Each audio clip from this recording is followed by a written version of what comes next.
Ya, selamat malam teman-teman sekalian. Selamat bergabung di program ngasih kita kali ini. Dan sekarang program kita sudah memasuki episode ke-7. Tak terasa kita setelah 7 minggu saling bercakap-cakap di program ini. Dan kiranya teman-teman juga boleh sehat-sehat senantiasa ya. Dan tetap semangat. Meskipun di tengah-tengah mungkin teman-teman sekarang sudah mulai bosan, sudah mulai pengen balik seperti dulu ya, kiranya kita semua tetap diberikan kekuatan, semangat oleh Tuhan.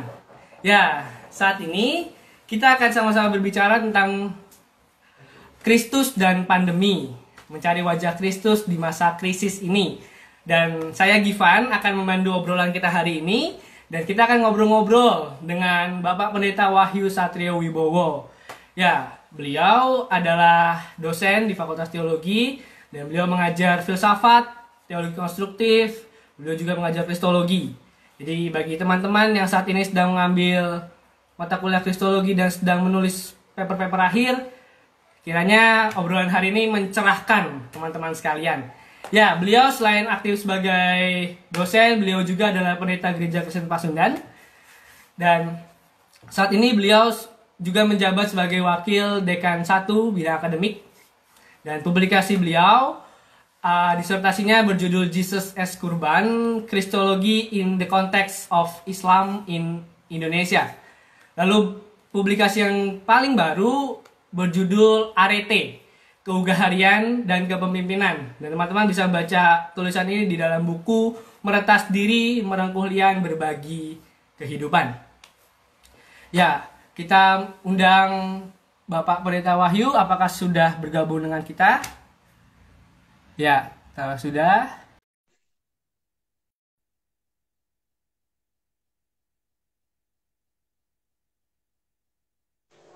Ya, sudah bergabung dengan kita. Halo Pak Wahyu. Halo, kumaha damang euy cager. Damang, baik. Bagaimana kabarnya Ya Pak, jangan baik? pakai sudah tering Pak, kasihan. Ya, bagaimana kabarnya baik? Baik Pak. Bapak gimana Ya, Pak? Sehat kan Pak? sehat, puji Tuhan, Sehat. alhamdulillah sehat. Kita bareng nih Pak, pakai outfit kita Pak, dari atas, terus baju kita Oh putih iya, juga. udeng namanya ya. Iya. Saya hadiah dari HUT GKP bulan November kemarin, hadiahnya ini. Saya mau ikut tapi jauh Pak, ke Cirebon. Saya juga nggak ikutan, cuma dapat dikasih aja ini. Bapak dikirim ya, kira ikutan. Ya gimana Pak, di WFH sekarang kesibukan Bapak, apakah ngajar atau apa? Ya, kesibukannya di rumah, ngurus bocah, ngajar, Deon. online, ikut rapat online ini itu. Tetap sibuk ya Pak? Ya, begitulah kesibukannya. Sekarang Masih khotbah Pak? kesibukannya mau rekrut. Ya, Ngoreksi. Masih khotbah Pak? Apa udah berkurang atau nggak sama sekali? apanya? Khotbah? Bapak masih khotbah? Oh, khotbah sudah dibatalin semua. Oh, udah, berarti nggak ada jadwal khotbah sekarang ya Pak? Enggak, Jadi jemaat. ya, sudah dibatalin semua. Ya, mungkin sekarang waktunya kita akan ngobrol-ngobrol dan komentar akan saya nonaktifkan sejenak ya teman-teman. Nanti teman-teman yang ingin bergabung via live chat bisa bergabung di sesi 2. Silakan di situ mau komentar, respon, tanggapan, pertanyaan yang apa-apa tentang kaitan tema hari ini ya. Jadi sekarang saya matikan terlebih dahulu. Ya, Pak, saya jadi kalau ngobrol gini jadi ingat suasana kelas, Pak, tentang Oh apa? ya, Kelas kristologi ya. Baru tahun lalu saya ya. ikut. Eh, mungkin saya Kamu mau lulus? bertanya, Pak. Lulus atau Pak, lulus, Pak. Masa nggak Oh, lulus malu-maluin? Ya, Pak. Mungkin pertanyaan pemantik sejenak, Pak. Kenapa tema kita pakai kata Kristus, Pak? Bukan Yesus. Apa beda? Kayaknya ada bedanya, Pak, ya, antara Kristus dan Yesus. ya. Jadi yang ngasih tema sebetulnya kan bukan saya. Yang ngasih tema Hmm. itu kan tim dari Fakultas Oh, bukan Teologi. Jadi Bapak. memang Saya kira Bapak. iya. Jadi Saya tapi terima memang aja. betul bahwa ada beda antara Yesus dan Kristus. Kalau Yesus itu kan nama diri yang menunjuk pada sosok tertentu di uh, keyahudian pada zaman itu. Sementara Kristus itu yang diurapi artinya Mesias yang sudah ada balutan iman dan kepercayaan akan sosok yang namanya Yesus itu. Nama Yesus tentu banyak, bukan hanya Yesus yang disebut Kristus, tapi nama Yesus tentu banyak di zaman itu dari orang-orang Yahudi. Kita masih ingat ketika beberapa tahun yang lalu, satu dasawarsa yang lalu barangkali, ketika ditemukan makam di Talpiot dan Ya. ada tulisan Yesus di situ, kemudian orang geger, jangan-jangan ini makam Yesus yang disebut Kristus. Dan akhirnya Terus. kemudian muncul diskusi, ada buku tentang itu dan lain sebagainya. Tapi sulit sekali untuk bisa membuktikan bahwa itu adalah Yesus yang disebut Kristus. Karena memang nama Yesus itu nama yang sudah biasa pada zaman itu. Sama lah seperti sekarang di Jawa misalnya nama Joko. Nama Joko banyak. Di Duta Wacana dulu wakil dekan itu Joko semua namanya. Wakil dekan teologi, wakil dekan 3 teologi, wakil dekan 3 TI, wakil dekan 3 biologi, bioteknologi. Itu Joko semua namanya misalnya. Atau di Ya. Sunda Asep. Asep ya banyak Asep. juga yang Ah, namanya Asep. Iya. Cuman kamu aja yang nggak pakai nama Asep. Saya nggak pakai nama Asep karena ada darah Jawanya. iya. Nah, kurang lebih seperti itu. Jadi saya tangkap dari pemilihan nama itu Kristus, wajah Kristus berarti kan wajah yang kita imani sebagai bagian dari sebuah kepercayaan. Jadi ketika ketika woro-woro ini muncul, terus ada satu grup yang saya ikut di dalamnya, kan menemukan wajah Kristus judulnya kan. Hmm. Uh, Kemudian ada salah satu yang berkomentar wajah Yesusnya sudah ditemukan kok, itu yang ada gambar di belakangnya itu yang berdarah-darah katanya itu wajah Yesus. Nah, jadi ya sudah ditemukan berarti beres, sudah selesai diskusinya.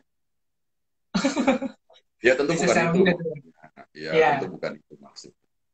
Itu kurang lebih ya, Gituan ya. Berarti artinya Pak, Kristus ini lebih cakupannya lebih luas. Dalam arti dia tidak terbatas uh, waktu tertentu, tapi dia melampaui waktu apa gimana Pak? Ya, sebagai bagian dari sebuah kepercayaan kita dalam tradisi religius tertentu. Karena itu kita menyebut Yesus sebagai Kristus, sebagai yang diurapi, sebagai Mesias dengan nuansa-nuansa religius dan nuansa-nuansa keimanan yang ada di dalamnya. Kurang lebih seperti itu. Ya, menariknya Pak adalah masyarakat, mungkin saya sendiri juga mengalami, masyarakat kita ini kan sebenarnya sedang gelisah ya Pak ya, dengan hidupnya, dan sekarang juga kita tahu Indonesia dan juga dunia sedang dalam masa transisi. Apa urgensi kita mencari wajah Kristus Pak di tengah-tengah kita gelisah begini Pak? Bukankah Alkitab cukup? Apakah ada refleksi yang lain yang bisa jadi referensi kita menjawab keraguan kita? Ya, paling tidak begini, ada dua catatan awal kalau bicara soal menemukan wajah Kristus. Ya, seolah-olah wajahnya hilang gitu ya. Ya, Eh, Paling tidak ada dua catatan awal. Catatan yang pertama adalah barangkali kita ingat ketika Roger Hayes berbicara tentang kriteria refleksi tentang Yesus. Ada berbagai macam kriteria. Salah satu kriteria terpenting yang dikemukakan oleh Roger Hayes adalah refleksi tentang Yesus Kristus seharusnya memberdayakan, memberikan oke. kekuatan, mendorong seseorang untuk bisa menyelesaikan masalahnya dalam situasi-situasi tertentu. Memandirikan. Artinya dengan begitu maka refleksi tentang Yesus selalu merupakan refleksi yang berbasiskan pada sebuah konteks tertentu, sebuah situasi tertentu, dan karena itu konkret gitu, berdasarkan situasi-situasi konkret tertentu. Nah ini barangkali catatan pertama, sehingga kenapa kok relevan. Nah yang kedua, karena refleksi Yesus berbasiskan pengalaman-pengalaman konkret, maka diharapkan dia bisa menjawab. Dia bisa memberikan jawaban-jawaban, dia bisa memberikan jalan keluar, dia bisa respons secara tepat terhadap situasi-situasi tantangan-tantangan yang ada. Kita masih ingat tentu saja mereka yang pernah membaca teologi, teolog-teolog besar selalu mendasarkan pemahamannya atau pemikirannya oleh karena konteks-konteks tertentu. Ketika situasi di Jerman setelah Perang Dunia Kedua, Hitler selesai, maka ada berbagai macam teolog yang mencoba merefleksikan situasi itu dan akhirnya menjadi berbagai macam pemahaman teologis yang muncul oleh karena situasi pada zaman itu. Artinya kan konteks dalam situasi tertentu kemudian memancing atau memberikan trigger agar refleksi tentang Yesus kemudian selalu hidup dan berkembang. Atau misalnya Muriel Montenegro dalam bukunya Jesus of the Asian Woman. Muriel mengawali bukunya misalnya dengan bercerita mengenai dirinya, bagaimana dia sebagai seorang dosen baru di Filipina ditolak untuk bisa mendapatkan satu kamar di seminari dia bersama dengan anaknya. Ternyata malah kamar itu diberikan kepada orang Eropa yang tidak ada mengaitnya misalnya dengan sekolah. Nah, dari situlah kemudian dari pengalaman seperti itulah kemudian Muriel Montenegro merefleksikan pengalaman berelasi dengan Yesus, perjumpaan dengan Yesus. Nah, karena itu maka ketika kita mencoba merefleksikan tentang Yesus dalam situasi sekarang, maka diharapkan refleksi itu kan menjadi refleksi yang hidup. Termasuk refleksi kita tentang Yesus pun direkonstruksi dalam tanda kutip, direkonstruksi terus-menerus menjadi sebuah refleksi yang hidup, bukan refleksi yang beku dan terperangkap dalam kelamnya bau dogmatisme, tetapi refleksi yang selalu bisa menjawab dan responsif dan pada akhirnya bisa memberikan pencerahan di tengah situasi-situasi yang ada. Nah, saya pikir ini salah satu hal yang penting sebelum nanti saya masuk ke wajah Yesus sendiri, gitu kan ya. Yeah. Seperti apa sih wajah Yesus yang bisa direfleksikan dalam situasi saat ini? Itu, Ivan.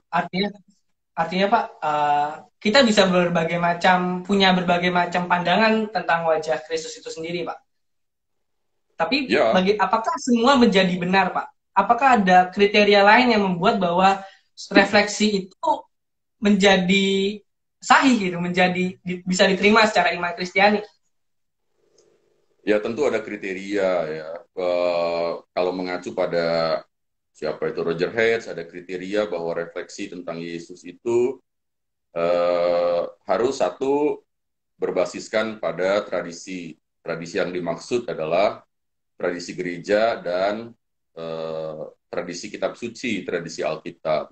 Yang kedua, kriterianya adalah harus bisa dimengerti oleh komunitas. Jadi kalau saya bicara soal Yesus dan ternyata pembicaraan saya tentang Yesus itu tidak bisa dimengerti oleh komunitas, maka sulit untuk bisa menjangkau penghayatan terhadap Yesus. Yang ketiga itu tadi, memberdayakan. Ada kriteria yang memang menyebabkan refleksi tentang Yesus itu bisa dipertanggungjawabkan. Kalau mengikuti Martin Brinkmann misalnya, ada kriteria tentang tradisi, ada kriteria tentang kitab suci. Tradisi itu berarti benang merah dengan pengakuan-pengakuan iman gereja-gereja sebelumnya. Tentu ada kontinuitas, ada diskontinuitas di sana, dan itu harus diakui. Kemudian kitab suci harus menjadi kriteria, dan selanjutnya kalau Pak Brinkmann misalnya dia mengatakan komunitas orang yang bersekutu dalam satu sakramen. Nah, komunitas ini juga menjadi salah satu kriteria penting. Kenapa? Karena kita hidup dalam sebuah komunitas tertentu, dalam persekutuan tertentu. Nah, jadi tentu bisa beragam refleksi-refleksi tentang Yesus, tapi walaupun beragam, maka tetap harus ada pertanggungjawaban tertentu tentang refleksi itu. Jadi tidak semena-mena dan tidak asal-asalan. Mesti selalu ada kriteria-kriteria tertentu.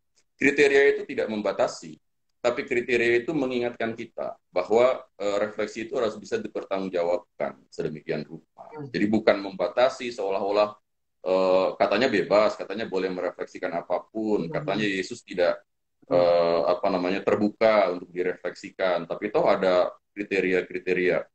Bukan begitu cara berpikirnya, tapi kriteria itu memberikan sebuah pertanggungjawaban bahwa ada sebuah batas-batas tertentu dalam sebuah pertanggungjawaban refleksi iman kita. Nah, kurang lebih ya seperti itu gitu kan ya. Kenapa kok ada kriteria-kriteria tertentu?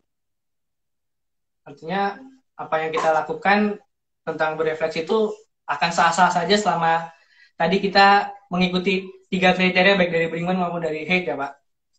Ya mungkin teolog-teolog yang lain juga ada kriteria-kriteria lainnya. Tapi saya rasa kriteria tentang kitab suci, kriteria tentang tradisi, komunitas, itu kriteria-kriteria penting yang tetap harus diperhitungkan dan dipertimbangkan.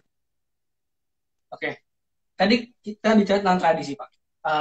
Ketika kita coba untuk merefleksikan di masa krisis ini, dan Bapak bilang bahwa Kristus harus selalu dinamis, bisakah kita juga tetap merujuk pada wajah Kristus di krisis yang lain Pak? Atau kita harus benar-benar berubah dan memutus, karena beda konteks itu. Misalkan ketika Bonhoeffer mencoba merefleksi Kristus di Perang Dunia Kedua misalnya, terus kita sekarang beda krisis, beda konteks. Apakah itu benar-benar harus diputus atau bagaimana Pak?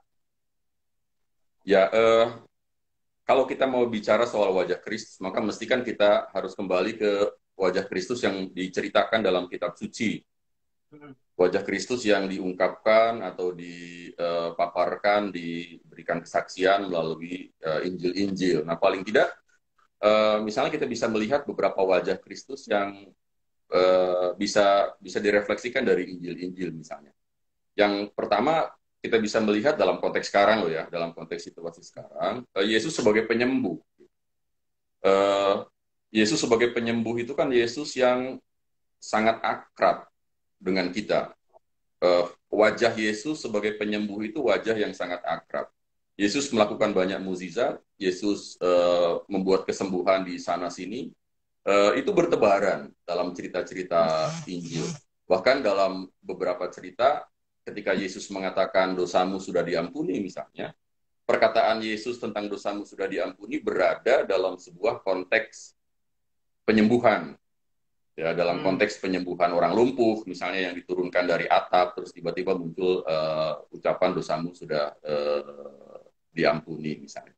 Jadi dalam konteks penyembuhan seperti itu, sehingga kemudian saya melihat bahwa kalau memang konteks Yesus adalah sebuah penyembuhan, bukan hanya penyembuhan dalam arti parsial, tetapi penyembuhan dalam arti juga ketika melawan ketidakadilan dan lain sebagainya, maka saya bisa merefleksikan bahwa yang pertama kali dilihat oleh Yesus sebetulnya bukan dosa, tapi luka. Jadi dalam konteks penyembuhan ini yang dilihat pertama kali bukan dosa, tapi luka. Dosa itu tindakan, luka itu akibat. Jadi luka yang membuat orang kecewa, luka yang rasanya sakit gitu kan ya dalam diri, luka yang kemudian membuat pengucilan misalnya. Nah, Yesus menyembuhkan luka-luka itu, itulah yang kemudian menjadi bagian dari konsentrasi Yesus sebagai bagian dari pewartaan Yesus tentang kerajaan Allah, ya, tentang kerajaan Allah. Dan dengan cara seperti itulah Yesus menunjukkan kepeduliannya. Dosa berkaitan dengan tindakan, luka berkaitan dengan akibat. Dosa bisa berlangsung 10 tahun atau 20 tahun yang lalu dan selesai perbuatan itu, tapi lukanya masih terbawa, dan itulah yang kemudian coba Yesus sembuhkan. Kalau saya merefleksikan seperti itu, luka-luka yang ada atau yang hadir dalam diri manusia. Dengan cara seperti itulah kemudian Yesus menunjukkan kepedulian Allah. Kita masih ingat cerita yang terkenal dari sekolah minggu misalnya ketika Yesus mengusir angin ribut, menghentikan angin ribut, dan itu diceritakan dalam 3 Injil sinoptik, Matius, Markus, Lukas. Tetapi ada perbedaan di Markus. Kalau di Lukas dan Matius misalnya, Yesus di sana murid-murid berkata kepada Yesus, Tuhan, kita mau mati nih. Murid-murid berkata begitu. Tapi kalau di Markus, ucapan murid-murid, kalau tidak salah dia berkata kepada, atau mereka berkata kepada Yesus, Guru, engkau tidak peduli ya kalau kami binasa. Jadi bukan soal kekuasaan, bukan soal kepercayaan bahwa mereka tidak percaya Yesus mampu mengusir angin ribut. Tetapi ketika mereka berkata, Guru, engkau tidak peduli ya kami mati. Yang digarisbawahi kan ketidakpeduliannya. Yang digarisbawahi soal ketidakpedulian. Dan ketidakpedulian inilah yang pada akhirnya mau dijawab oleh Yesus. Tidak, aku peduli. Aku peduli, dan itu kan menyakitkan kan kalau dituduh sebagai orang yang tidak peduli. Iya. mampu tapi tidak peduli. Dan Yesus kan ternyata peduli, dan itu yang ditunjukkan oleh Yesus. Ya, ketika Hmm. dia mempedulikan orang-orang yang ada di sekitar dia. Nah, memang mungkin dalam pertemuan pertama kita bicara soal teodise, soal Allah yang Maha Kuasa, tapi sekaligus Maha Kasih, kepeduliannya, bagaimana tegangan-tegangannya. Kita bisa kembali pada pertemuan yang pertama. Nah, paling tidak itu yang pertama, wajah Yesus sebagai penyembuh dalam konteks kita. Wajah yang menyembuhkan, dan menyembuhkannya itu adalah luka, bukan dosa. Kita masih ingat di awal-awal corona itu ada yang mengaitkan Hmm. dengan aib, ada yang mengaitkan dengan dosa. Ya, tapi Sah. melupakan soal luka. Iya, nah itu. Nah, kemudian yang Hmm. kedua, kalau saya lihat misalnya wajah Yesusnya juga adalah wajah yang wajah korban. Wajah Yesus adalah Korban. wajah korban. Eh, Givan mungkin tahu, atau teman-teman yang ikut di sini tahu, ada buku Korban dan Pendamaian. Ya, Siapa yang guru nulis, Givan? Ingat nggak? ingat Pak, guru besar kita Pak. Siapa yang Pak nulis? Gerit. Hah? Oh, Pak Pak Gerit, Gerit berarti ya. apa? Kamu ya, berarti kamu Apa? ikut kuliah teologi korban gitu kan ya. Yang belum beli buku ya belilah bukunya itu kan ya, Korban Ini dan Pak bukunya di Pendamaian. toko buku KDW. Oh, di toko buku KDW ya, ada jadi promosi toko buku KDW gitu kan. Nah, di situ kan diuraikan misalnya soal korban mulai dari PL sampai PB dan masuk ke Yesus. Dan korbannya Yesus itu kan bersifat voluntary, bersifat kesukarelaan. Hmm. Yesus berkorban, tapi korbannya itu sifatnya sukarela, bukan sesuatu yang dipaksa. Jadi wajah Yesus adalah ketika Yesus mengorbankan diri, wajah Yesus adalah wajah yang memeluk kematian orang lain. Oke. Jadi wajah Yesus adalah wajah yang memeluk kematian orang lain menjadi bagian dari dirinya. Dan ini kan luar biasa itu, refleksi seperti itu dalam konteks sekarang. Para perawat di rumah sakit, tenaga-tenaga medis, ketika mereka merawat pasien-pasien yang kena corona dengan resiko tertular, itu kan mereka seperti memeluk kematian orang lain, dibawa menjadi bagian dari dirinya. Mereka seperti Ya. memeluk kematian orang lain dan kemudian didekap menjadi bagian dari dirinya.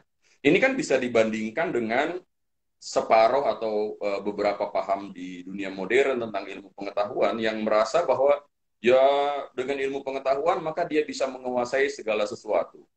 Dan ketika dia gagal untuk menguasai segala sesuatu, kemudian muncul kambing hitam. Dan yang dikambing Ya, ya. hitamkannya entah orang lain, entah kelompok lain, misalnya ketika dia sudah kepentok dalam Hmm. situasi-situasi sulit. Nah, ini wajah yang kedua yang dalam pandemi sekarang sebetulnya menjadi relevan kembali. Wajah Yesus sebagai korban. Nah, wajah yang ketiga, paling tidak ada tiga hal, tiga wajah yang bisa saya temukan dalam konteks sekarang dengan cepat. Wajah Yesus sebagai pembaca tanda-tanda zaman. Apa maksudnya kalau saya katakan bahwa wajah Yesus sebagai pembaca tanda-tanda zaman? Aman. Situasi keyahudian waktu itu dibaca dengan sangat baik oleh Yesus. Situasi religiusitas, politik, ekonomi orang-orang Yahudi dibaca dengan sangat baik oleh Yesus. Dan akhirnya memunculkan seruan bertobatlah, kerajaan Allah sudah dekat. Itu kan cara Yesus membaca tanda-tanda zaman, dan ia kemudian melibatkan diri dalam menghadirkan tanda-tanda itu. Nah, dia pun kemudian mengajak murid-muridnya untuk untuk bisa juga melihat tanda-tanda zaman itu. Dalam teks di Injil misalnya, Yesus mengatakan rupa apa ya? Rupa langit kamu Oke. bisa membedakan. Kalau langitnya hitam, ya kamu tahu bahwa itu akan segera turun hujan. Kalau awan naik dari barat, kamu akan tahu bahwa itu turun hujan. Anak saya, Deo, kalau misalnya sudah malam, dia sudah tahu bahwa ini Hmm. malam, dan kemudian dia berkata, sebentar lagi bulan akan datang. Sedang. Jadi dia mengaitkan bulan dengan malam, ya, bahwa bulan itu adanya malam hari, bukan siang hari. Nah, itu kan cara Yesus. Dan dia mengatakan rupa awan kamu tahu, rupa langit kamu tahu, tapi tanda-tanda zaman nggak bisa. Kamu tidak bisa menilai tanda-tanda zaman. Nah, ini kan sebetulnya juga bagian yang sangat penting dalam konteks kita membaca situasi sekarang. Jadi gereja membaca situasi sekarang sebagai bagian dari cara dia membaca tanda-tanda zaman. Dia memberikan respon, sehingga dengan responnya itu, maka tanda-tanda zaman itu bisa mendapatkan jawaban yang tepat. Nah, saya pikir ini tiga wajah yang bisa kita refleksikan gitu dalam konteks wajah Kristus di tengah situasi seperti saat ini. Nah, itu dulu, Givan. Oke. Ya Pak, mungkin saya mau merespon dikit yang misalkan ketika tadi saya sebenarnya kebantu dengan yang kedua. Ketika wajah pertama bahwa Yesus penyembuh, saya merasakan bahwa ini nggak pas ketika ada korban yang meninggal, tapi menjadi pas ketika wajah kedua. Dan itu memang kegelisahan saya sih Pak. Maksudnya bagaimana saya bisa mengapresiasikan Allah itu benar-benar baik, misalkan dalam diri Yesus juga Yesus menyelamatkan, kalau misalnya ada korban yang meninggal. Tapi dengan perspektif korban barangkali bisa membantu bahwa ini pun juga bagian dari pelukan Yesus kepada sang korban. Tapi jadi pertanyaan saya di gambar ketiga Pak. Uh, kita tahu bahwa masyarakat kita, saya sendiri juga sebenarnya bimbang Pak. Ada dua kaki nih Pak. Satu yang pro ekonomi, satu yang pro kesehatan. Lalu bagaimana kita bisa mengekspresikan wajah Yesus sebagai tanda-tanda, membaca tanda-tanda akhir zaman ketika dua kaki ini punya argumentasi yang kuat masing-masing. Bagaimana kita sebagai orang Kristen, apakah jangan-jangan kita punya kaki ketiga? Gimana Pak? Ya. Ketika kita ada ekonomi dan kesehatan. Betul. Selalu kan orang mencoba untuk memilih A dan mengeksklud B. Memilih yang satu dan meniadakan yang lain. Memilih yang lain dan meniadakan yang satu. Memang sulit sekali untuk bisa berada di tengah-tengah dan mencoba untuk menyatukan semua posisi-posisi itu dengan tepat.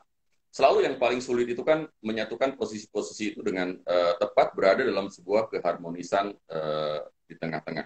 Nah, itu yang saya pikir harus kita cari bersama-sama. Bagaimana kita mencoba untuk menunjukkan bahwa ekonomi harus bisa berjalan, tapi juga situasi atau perhatian pertimbangan terhadap kesehatan masyarakat itu juga tidak boleh disepelekan sedemikian rupa.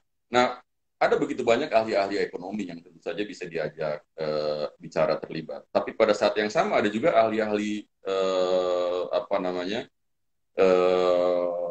kesehatan. Saya baru baca misalnya di Kompas hari ini, di kalangan mereka pun saintis itu kan terbagi dua. Ada saintis epidemiolog yang berbasiskan pada kurva, data-data kurva. Ya, jadi dia membaca data-data kurva. Tapi ada juga saintis yang berbasiskan pada virusnya itu sendiri, misalnya. Biologis, Iya, itu kan kemudian juga berbeda, misalnya. Nah, tentu saja setiap orang akan mencoba berbicara dari sudut pandang keahlian. Yang dibutuhkan memang tentu saja baik kepemimpinan, kebijaksanaan, maupun kepekaan dalam bersikap terhadap itu. Termasuk pengalaman-pengalaman yang selama ini sudah pandemi itu kan bukan baru pertama dialami oleh manusia, bukan satu-satunya gitu loh yang dialami oleh manusia. Kalau misalnya kita baca beberapa buku, abad kedua misalnya ada pandemi juga. Saya lupa wabah pes atau wabah cacar di Kekaisaran Roma. Dan waktu itu kan digambarkan bagaimana orang-orang Kristen saling merawat satu dengan yang lain, bahkan mereka merawat tetangganya yang tidak seagama, dengan resiko bahwa mereka kemudian tertular. Tapi pada saat yang sama mereka kemudian dikambing hitamkan oleh pemerintah Roma. Itu juga kan pelajaran bagaimana kita belajar dari sebuah pandemi atau sebuah wabah tertentu. Di Indonesia pernah ada flu Spanyol, kemudian pernah ada wabah pes. Ketika Indonesia waktu itu masih Hindia Belanda mengimpor beras dari Burma, dan ternyata di dalam kapal itu ada tikus-tikus yang ikut, dan tikus-tikus itu membawa bibit pes menyebar dari Surabaya ke Malang misalnya. Saya yakin juga ada komunitas-komunitas Kristen yang ikut terkena wabah itu dan meninggal. Nah, itu kan bisa jadi juga bahan pelajaran bagi kita. Bagaimana gereja merespon dan bagaimana kemudian kita juga mencoba menjawab tantangan-tantangan yang ada.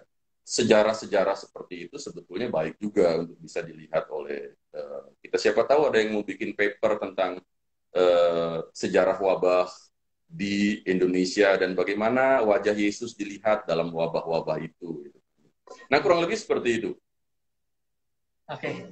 Ya, itu jadi teman-teman ada pemantik tuh buat teman-teman yang ikut kristologi ya dan masuki paper akhir. Barangkali jadi refreshing lah, jadi bahan. Ya, Pak, kita juga sekarang lagi ada di situasi new normal. Apakah ini juga menjadi new face of Jesus, Pak? Apa wajah baru Yesus?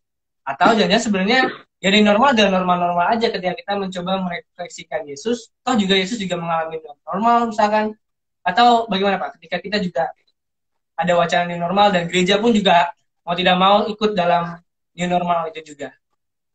Ya, ya ini masih memang istilah new normal sendiri kan masih menimbulkan perdebatan. New normal itu seperti apa sih? Tapi memang pertanyaannya adalah bagaimana kita bisa berjalan bersama dengan Yesus dalam situasi katakanlah oke, kita sebut itu new normal. Kalau bagi saya masa new normal itu adalah masa untuk menemukan keseimbangan baru.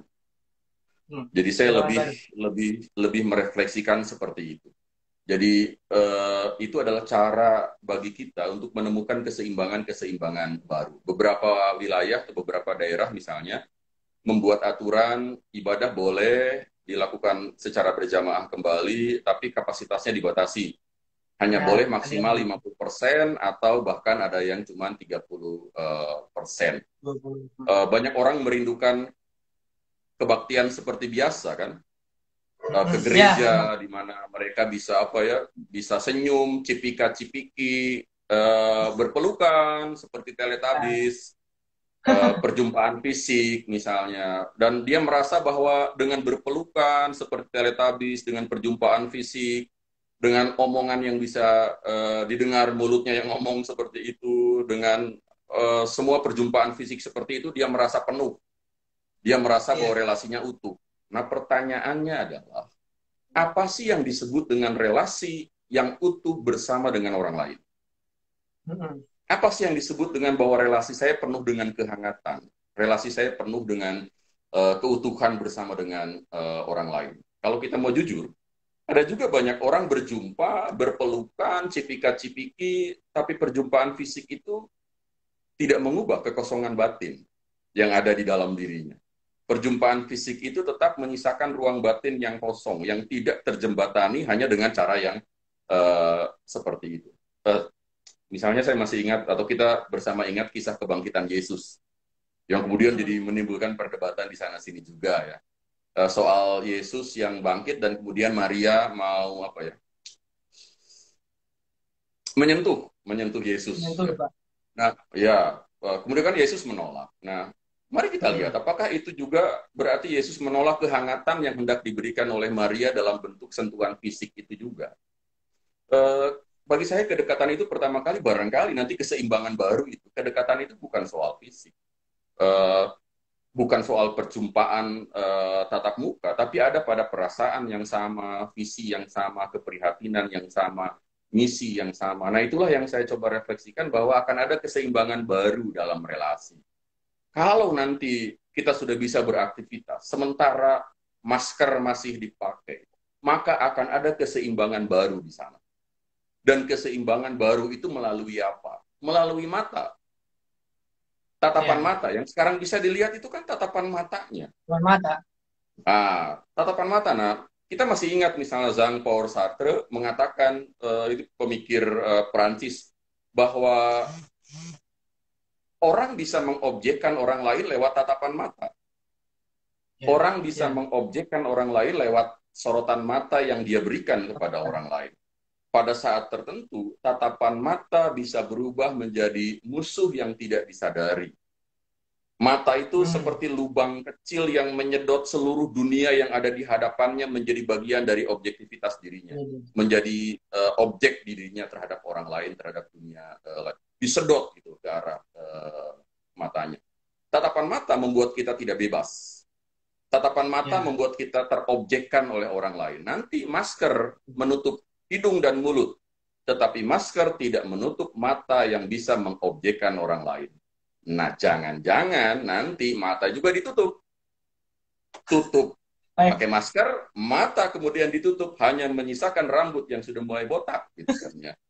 Ada apa-apa kemudian di sana, gitu kan. Nah ini yang kemudian keseimbangan baru yang saya coba Ya, ya. refleksikan. Tatapan mata, Givan pernah merasakan nggak nervous berhadapan dengan dosen? Ya, ini juga mungkin nervous, Pak. Ya, karena Nah apalagi iya, satu-satu.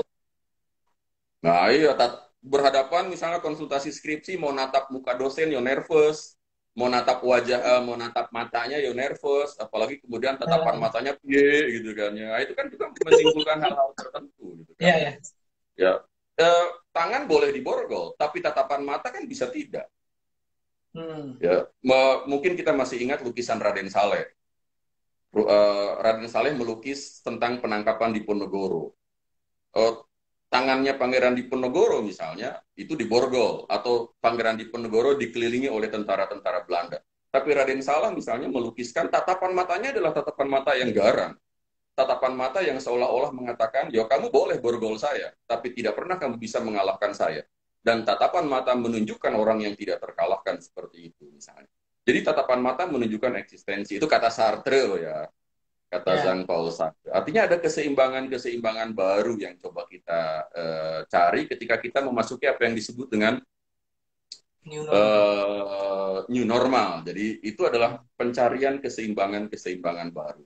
Uh, situasi pandemi itu kan menggoyang kemapanan.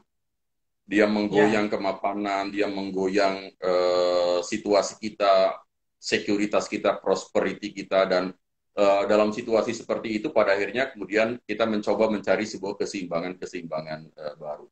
Ya ini mirip seperti misalnya Thomas Kuhn, ya Thomas Kuhn dengan paradigma barunya. Kalau situasinya normal-normal saja ya sudahlah, semuanya normal, tatanan-tatanannya normal, nilai-nilainya juga normal. Sampai kemudian muncul anomali. Pandemi ini, Ya. corona ini bisa dilihat sebagai anomali.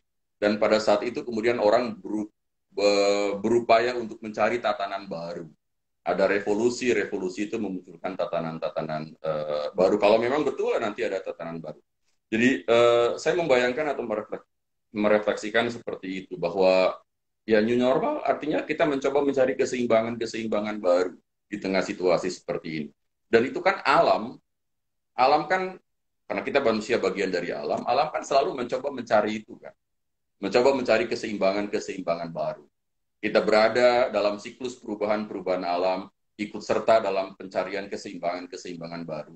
Dan sebagai orang Kristen, maka kita bisa merefleksikan bahwa Yesus adalah titik omega, ini bahasanya teologi proses.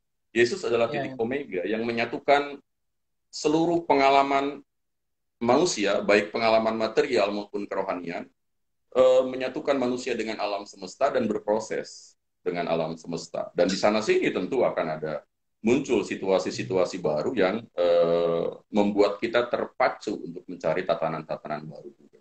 Nah kurang lebih kalau saya merefleksikan seperti itu ya, new normal itu seperti mencari keseimbangan-keseimbangan baru. Itu Giva. Ya. Paling tidak kita mungkin sebagai umat Kristen yang juga percaya sama Yesus harusnya jangan takut ya Pak sama new normal. Justru new normal adalah hal yang biasa yang kita alami, juga ada bagian dari kehidupan. Paling tidak begitu ya Pak. Ya, jadi siklusnya memang terjadi seperti itu. Akan ada situasi-situasi baru.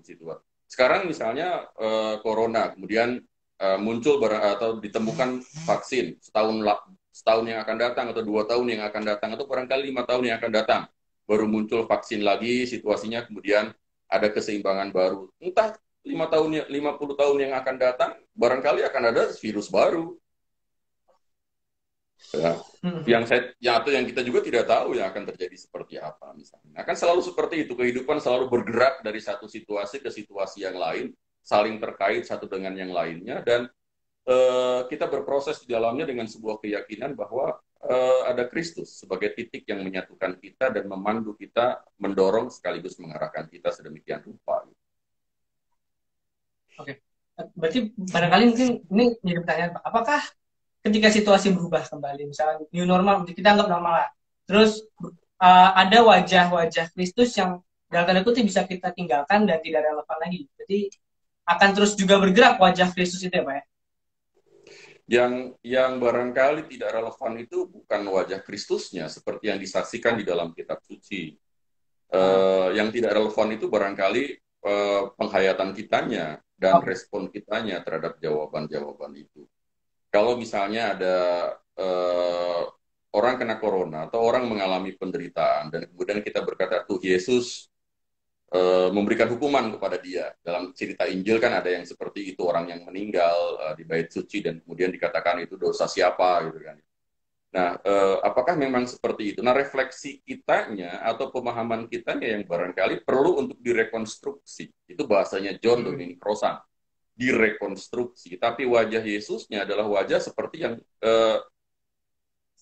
terus-menerus kita gumuli dalam perjanjian baru, Injil-Injil sinoptik, termasuk Yohanes yang diberikan kesaksian oleh para penginjil-penginjil itu. Nah, inilah yang kemudian menjadi pegangan kita dan sekaligus menjadi eh, apa namanya ukuran. Kalau tadi kembali ke awal, ukuran bagaimana kita mencoba untuk merefleksikan Yesus dalam situasi seperti saat ini. Cuman masalahnya kan seringkali kitanya yang tidak mau berubah. Mm-mm. Kita berpikir atau kita membayangkan bahwa apa yang direfleksikan tentang Yesus itulah yang sesuai, itulah yang datang dari sorga, itulah yang apa namanya sesuai dengan kehendak Tuhan, dan karena itu semua yang lain kemudian salah atau semua yang lain kemudian Um, tidak tepat, dan semua yang lain karena tidak tepat dan salah dipaksa kemudian mengikuti kita. Nah itu kan kemudian juga jadi masalah. Jadi justru dengan keterbukaan terhadap situasi, kemauan untuk merekonstruksi kembali wajah Yesus yang sehari-hari kita ikuti sebagai junjungan kita, sebagai Gusti kita misalnya. Disitulah kita mencoba untuk menghidupi terus-menerus ya refleksi kita dan termasuk konteks pemuridan kita terhadap Yesus. ya, Gitu gimana? jadi oke, jadi kita harus terus berubah dan mencoba untuk berani untuk merekonstruksi paling tidak pemikiran-pemikiran kita yang mungkin tidak relevan. Saya coba untuk bergerak, Pak. Apakah kita sebagai umat Kristen yang coba merefleksikan Yesus itu bisa mengambil dari hal-hal yang negatif, Pak? Anggap misalkan ketika Ya, saya mencoba untuk bermain medsos, ada begitu banyak komentar hal-hal yang negatif, ada begitu banyak berita-berita yang justru membuat saya makin takut, Pak. Nah, apakah itu ya, bisa jadi sebuah as, uh, bahan ketika merefleksikan Yesus dikala banyak sekali ombang-ambing. Ini jelas Pak, mungkin ketika saya dari Bogor misalkan, ketika pemerintah ngomong A, terus banyak juga yang komen dan itu semua negatif. Apakah bisa kita menemukan Yesus dikala ada di lautan yang begitu banyak hal-hal negatif dalam segi komentar dan opini-opini? ya. Ini bicara soal medsos ya. Bisakah kita menemukan wajah Yesus di medsos? Eh, Sebetulnya kan yang bicara ya medsos itu kan media ya. Medsos itu kan media di mana kita bisa berjumpa dengan orang lain secara tertentu. Medsos itu media di mana kita mencoba berinteraksi dengan orang lain dengan cara-cara tertentu. Medsos tentu saja ada yang negatif, tapi juga sebagai produk dari ilmu pengetahuan banyak yang positif. Hmm. Eh, ada banyak anak-anak muda zaman sekarang mengumpulkan donasi lewat Kitabisa.com, ya, Ya, menggalang donasi lewat Kitabisa. Pemuda-pemuda gereja menggalang donasi lewat Kitabisa, tidak lewat gereja, dan ternyata hasilnya lebih besar. Sebab kalau lewat gereja, barangkali harus dilaporkan ke bendahara, terima uang cash, gitu kan, ya ada rapat. hmm. Sementara lewat Kitabisa itu jauh lebih lebih Betul. cepat misalnya.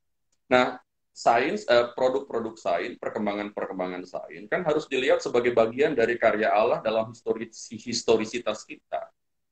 Jadi Hmm. menemukan wajah Yesus lewat produk-produk sains seperti media sosial, itu kan berarti mencoba melihat karya Allah dalam perjalanan historisitas kita, salah satunya lewat capaian-capaian ilmu pengetahuan. Contoh misalnya ketika di awal corona itu gereja terbagi dua kan, ada yang ikut eh, himbauan PGI untuk tidak mengadakan kebaktian berjamaah, ada yang masih tetap melakukan kebaktian. Yang satu berdasarkan data-data sains bahwa penyebaran corona dilakukan lewat pertemuan massal, sementara yang satu, oh tidak, sains kalah mesti dengan mujizat dari Allah misalnya. Nah, itu kan cara bagaimana kita merespon sebuah produk ilmu pengetahuan dan mencari wajah Tuhan di tengah perkembangan-perkembangan sains yang ada. Nah, tentu ada banyak hal yang negatif. Kalau kita memang mau nyari-nyari yang negatif, ya ada banyak hal yang kemudian face up. Sekarang kan lagi doyannya face up ya. Face up itu berarti kan wajahnya di apa? Dipoles ya, dipoles Ya, sedemikian lagi terkenal Pak, lagi booming. rupa. Iya, sehingga kemudian kita sulit untuk bisa menemukan wajah yang sebenarnya. Nah, kita harus melihat dengan cara yang, kalau menurut saya, kita harus melihat dengan cara yang seperti itu, sehingga kita bisa dengan tepat bersikap terhadap sains, terhadap ilmu pengetahuan yang ada sebagai bagian dari perkembangan zaman. Yang kedua, siapa sih ini catatan yang kedua dari pertanyaan Divan tadi.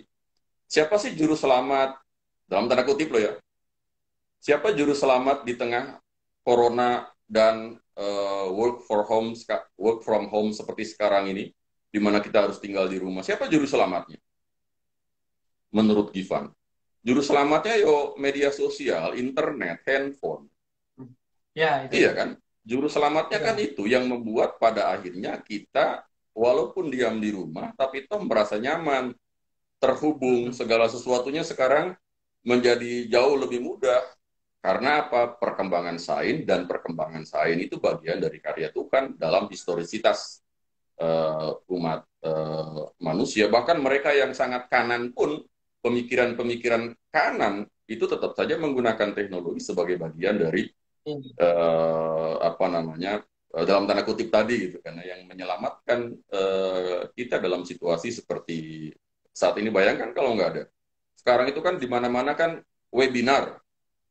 Ya, Ada banyak sekali kan undangan-undangan webinar, undangan-undangan meeting, undangan-undangan konferensi, semua dilakukan lewat online, internet. Nah, bayangkan kalau ternyata kemudian itu mati, internetnya mati, listriknya habis misalnya. Nah, itu parah. Kebaktian-kebaktian sekarang dilakukan lewat online dengan internet, dengan handphone dan lain sebagainya, begitu kan ya. Nah, bayangkan kalau ternyata itu kemudian tidak ada. Nah, coba mencari wajah dengan pola seperti itu, dengan cara seperti itu, sehingga kemudian kita berusaha menempatkan segala sesuatu dengan tepat. Ya, jadi bukan kemudian mencari kesalahan, atau bukan kemudian mencari ekstrim kiri atau ekstrim kanan, gitu kan ya, di tengah situasi seperti saat ini. Itu gitu. Oke, ya Pak, terima kasih. Saya coba untuk sekarang bergerak sedikit lagi Pak, ke arah gini Pak. Ketika kita suruh WFH dan segala macam yang dari rumah, ada sebagian orang yang nggak bisa melakukan itu tuh. Mereka bingung, mereka kok di antara kebimbangan. Lalu saya berpikir, apakah ini juga bisa terjadi ketika kita mencoba merefleksikan tentang Kristus, kita buntu, Pak. Nggak bisa menemukan apa-apa. Apakah itu bisa terjadi, dan seandainya terjadi pun, apa yang harus kita lakukan di masa-masa seperti ini? Refleksi apa yang sebetulnya paling nggak menjadi dasar banget, Pak? Ya, itu bisa terjadi memang ya. Jadi orang pada akhirnya tidak bisa menemukan sesuatu, seolah-olah buntu. Iya. Seolah-olah buntu, dan pada akhirnya kemudian saya boleh minum ya? Boleh, Pak. Bapak Ya, mau minum ngopi juga boleh. Saya batuk-batuk dari tadi bukan karena corona. Ya. Tenang Pak, saya percaya Pak. Pengen jadi guru besar. Jadi guru besar. Jadi apa namanya? Saya jadi lupa tuh gara-gara kamu ketawa. Pak. Gimana tadi? Kalau buntu Pak, apa yang bisa kita lakukan? Apa yang harus dilakukan? Ya. Jadi itu memang bisa terjadi, itu kan ya, buntu. Tapi kan itu karena banyak hal buntu itu. Jadi buntu bisa terjadi karena kita penuh dengan kata-kata kita sendiri. Oh, okay. pikiran kita penuh dengan kata-kata sendiri, penuh dengan konsep-konsep sendiri, penuh dengan berbagai macam ide sendiri gitu. Hmm. Nah, dan pada akhirnya kita butek.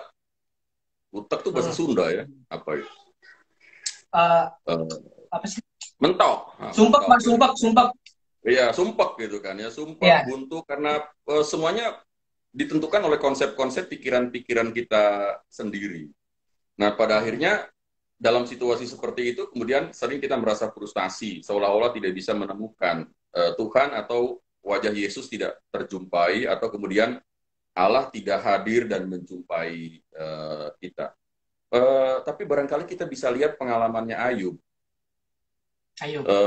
Ketika Ayub pada akhirnya mengatakan aku duduk diam, Hmm. aku diam dan aku mempersilahkan Tuhan yang berbicara gitu. Bukan lagi pikiran-pikiranku yang berbicara, bukan lagi konsep-konsep dogmatisku yang berbicara tentang Yesus, wajah Yesus. Bukan lagi konsep-konsep tentang Allah yang ada dalam diriku atau yang selama ini aku pelajari atau yang diwariskan oleh dosen-dosen dan guru-guruku. Tapi Hmm. aku membiarkan diri berjumpa dengan Allah dan biarlah Allah yang kemudian berbicara, menjumpai aku secara personal. Aku membiarkan diriku diam dan biarlah Allah kemudian yang menganugerahkan segala sesuatunya kepadaku. Nah, barangkali dalam situasi seperti itu justru kita bisa menemukan Allah. Kita bisa berjumpa dengan wajah Yesus yang sesungguhnya. Ini kan seperti apa ya? Jean-Luc Marion loh. Ya, the giveness gitu kan, yang memberikan keterberian yang begitu luar biasa. Justru kalau kitanya diam. Justru kalau Ya. kitanya stop dalam mengeksplorasi kata-kata dan lain sebagainya dan membiarkan keterberian itu kemudian melingkupi diri kita sedemikian rupa. Nah, seringkali yang terjadi seperti itu. Kita pagubet, saya ngomong pagubet jadi ngomong Sunda lagi gitu kan. Kita kusut, pagubet itu kusut, kita kusut oleh karena pikiran-pikiran kita. Dalam pikiran itu ada ketakutan, ada kecemasan, kekhawatiran akan masa depan. Dan akhirnya kemudian kita mentok. Benteng pertahanan kita bobol kalau kita penuh dengan ketakutan dan kecemasan, kan begitu. Tapi benteng pertahanan ini akan kuat kalau kita diselimuti dengan harapan. Harapannya dari mana? Harapannya dari wajah Kristus yang bangkit. Harapannya dari wajah Kristus yang apa namanya solider terhadap kehidupan kita. Nah, harapan itulah yang kemudian menyelimuti kita sedemikian rupa dan akhirnya membuat benteng kekuatan kita muncul dalam menghadapi situasi kekinian. Tapi kalau benteng itu diselimuti dengan kecemasan, maka pertahanan kita kemudian akan bobol kalau yang terjadi seperti itu. Ya, menarik Pak. Ini menarik banget. Ketika justru kita jangan-jangan sumpek dengan kata-kata kita sendiri ya Pak. Artinya dan kita, saya jujur kita sebagai orang Kristen Protestan terbiasa dengan kata-kata ya Pak. Lalu apakah ini juga mempengaruhi cara kita mentransfer sebuah apa ya kan teologi Pak, bahwa kita saat ini udah nggak usah banyak ngomong, cukup diam dan memberikan diri, biarkan Allah yang lewat Yesus Kristus berbicara bagi kita. Berarti ada pengajaran yang bisa jadi bentuknya baru ya Pak, apa gimana? Ya, saya masih ingat postingannya Pak Stefanus di Facebook di awal-awal masa corona itu. Pak Stefanus memposting bahwa inilah saatnya untuk kita silence. Oh ya, ya. Silence ya, dan kemudian kita mencoba mengheningkan diri, berjumpa, merasakan perjumpaan pribadi dengan Allah dalam situasi seperti saat ini. Biasanya kita ramai di gereja dan kemudian penuh dengan kata-kata, tapi sekarang dalam masa di mana kita mencoba untuk mengheningkan diri, menikmati kesepian itu. Nah, kalau tidak salah Pak Stefanus dalam Facebooknya pernah menulis seperti itu. Tapi yang terjadi kan juga tidak. Yang terjadi kan sebetulnya juga kita masih penuh dengan kata-kata. Ada gereja yang kalau kebaktian online masih sama durasinya seperti kebaktian biasa 1,5 jam. Misalnya ya, penuh dengan kata-kata juga. Itu cuma beda apa namanya? Beda tempatnya saja. Ya, beda tempat medianya. wah, bombardiran kata-kata itu juga kemudian banyak misalnya. Padahal Pak Stef bagus sekali itu kan ya, mencoba untuk mengingatkan kita bahwa ya ini adalah masa di mana kita mencoba berjumpa, mencoba menghayati perjumpaan dengan Allah dalam situasi yang sangat berbeda dalam kesendirian. Eh, saya membaca salah satu apa ya, ada salah satu website Katolik yang membuat jalan salib, tapi jalan salib ala corona gitu. Dan itu diharapkan dilakukan di rumah-rumah dari anggota gereja Katolik itu. Dan itu menarik sekali gitu kan ya. Saya lupa ada 14 perhentian, tapi barangkali tidak semua saya ingat gitu kan ya. Perhentian pertama, Yesus divonis hukuman mati. Ketika Yesus divonis hukuman mati itu awal. Dan website itu mengatakan, mari kita lihat ketika kita divonis seluruh manusia itu sebagai pandemi, ketika corona memvonis kita. Ya, ketika kita divonis berada dalam situasi corona, itu dalam tanda kutip, ya seperti hukuman mati dalam tanda kutip ya, yang harus dialami oleh kita. Kemudian perhentian yang kedua, Yesus membawa salibnya. Ya, Yesus membawa salibnya, Yesus kemudian mengangkat salibnya ketika dia sudah dijatuhi hukuman mati itu. Kemudian yang ketiga, Yesus jatuh. Yesus jatuh untuk pertama kali. Ya, jadi barangkali ketika kita membawa salib dalam tanda kutip corona ini, kita jatuh juga gitu kan ya pertama kali. Kita jatuh, barangkali kita tergoda untuk keluar, padahal tidak boleh keluar. Barangkali kita tergoda untuk ini dan itu. Tapi dia berusaha untuk bertahan. Kemudian perhentian yang keempat, Yesus bertemu dengan ibunya. Dan website itu bertanya, mari kita merefleksikan siapa ibu kita. Allah menjadi ibu kita dalam situasi seperti saat ini. Perhentian kelima, ketika Simon Kirene membantu mengangkat salib Yesus. Dan dia mengajak kita untuk merefleksikan bagaimana kita juga membantu mengangkat salib-salib yang lain. Atau sebaliknya, ada orang lain juga yang membantu kita mengangkat salib-salib kita. Solidaritas bersama dengan yang lain. Simon Kirene menyimpulkan solidaritas. Perhentian keenam ketika Maria menyika wajah Yesus misalnya.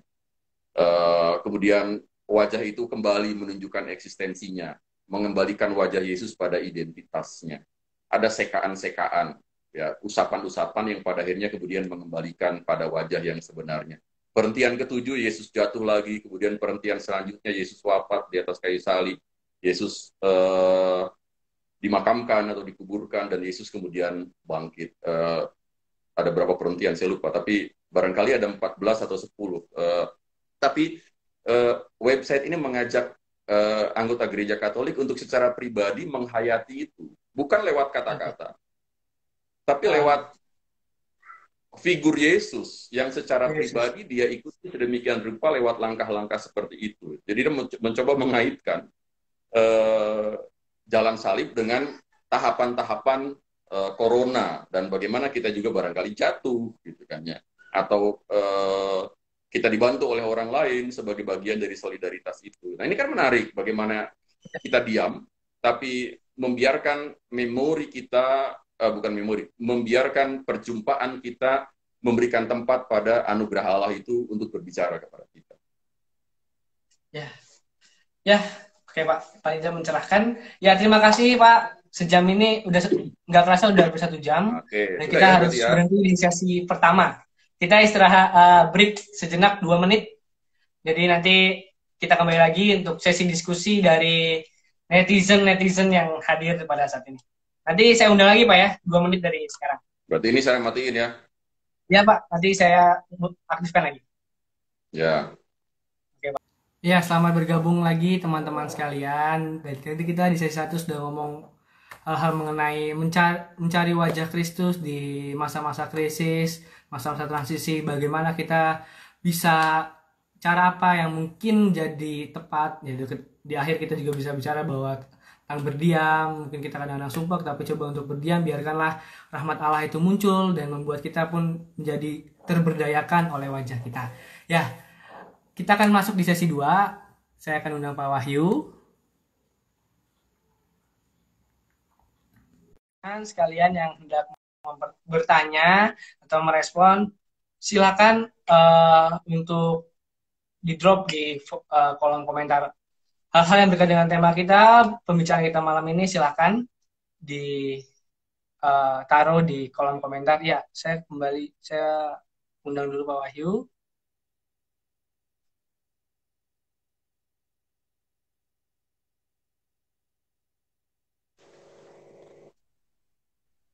Halo Pak, sudah tersambung?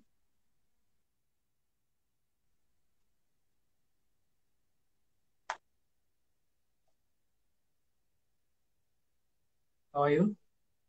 Ya, halo. Ya, Halo, ya sudah tersambung Pak. bisa dengar? Oke, Ya, ya sambil kedengeran Pak.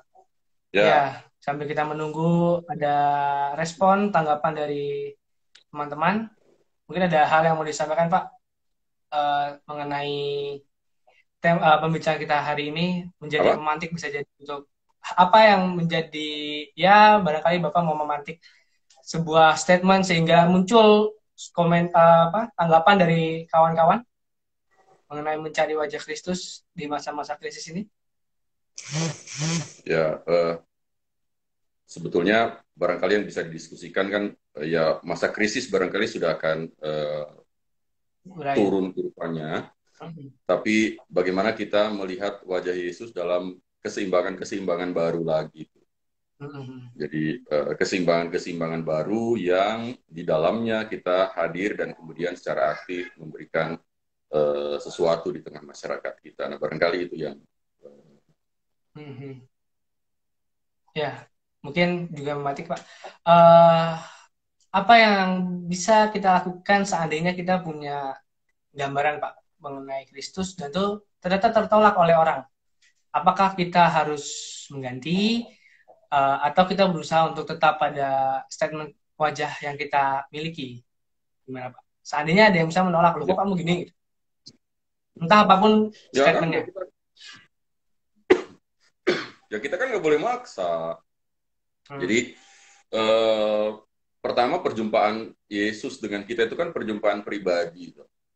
Ya. Jadi secara pribadi kita berjumpa dengan Yesus dan mencoba untuk merefleksikan Yesus dengan seluruh pengalaman diri kita. Sama seperti tadi saya katakan, Muriel Montenegro mengawali refleksinya dengan pengalaman pribadinya yang seperti itu. Dan akhirnya kemudian jadilah satu buku.